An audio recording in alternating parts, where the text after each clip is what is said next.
Finishes Leicester 1, Aston Villa 1. Leicester certainly with the more chances, but in the end, it finishes all square, all to play for then in the second leg.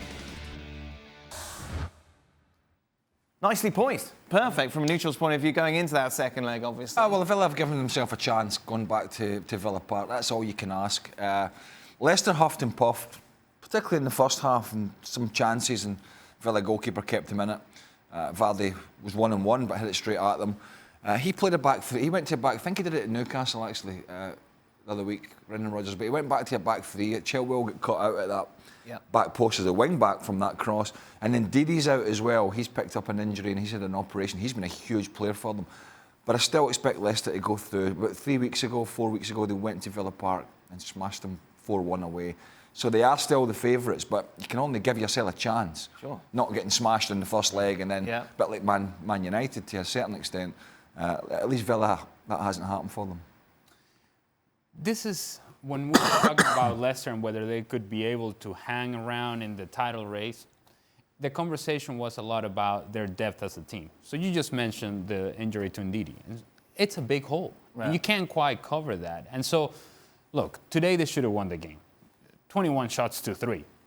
Something of a better afternoon in finishing their chances, and Leicester wins the game easily. However, this is sort of what Leicester is when you start having some injuries and you start having suspensions, and you open the door to other teams that can be competitive. And Aston Villa, even though they didn't really threaten, could have had a second goal if that header goes in and out of the crossbar. And so, yes, I think the overwhelming idea is they've given themselves an opportunity, but overall, Leicester, with injuries or not, should be better than Aston Villa and should be able to win and advance in this competition. I get the feeling nothing against Villa, because Villa have got a big fight for Premier League survival. End of story. They're in the mire. I get the feeling though, barring a disaster with City getting there, that it's going to take Leicester to give them a game. Like a proper final. Possibly, although they did take them apart at the Etihad recently. I can't see Villa as stout and as rugged as they can be, giving them. And it's not. If they get there, they get there. But I think if they do get there, it'll be like a one-way street, really. You mentioned the fight for relegation that Aston Villa will have between now and the end of the season. They're looking to reinforce their squad. In the meantime, Christoph Piatek has been linked to a move to Aston Villa. And his record is extraordinary given how many goals he got last season. And this season he has been so poor. Obviously, Zlatan now coming in. The question how do you know?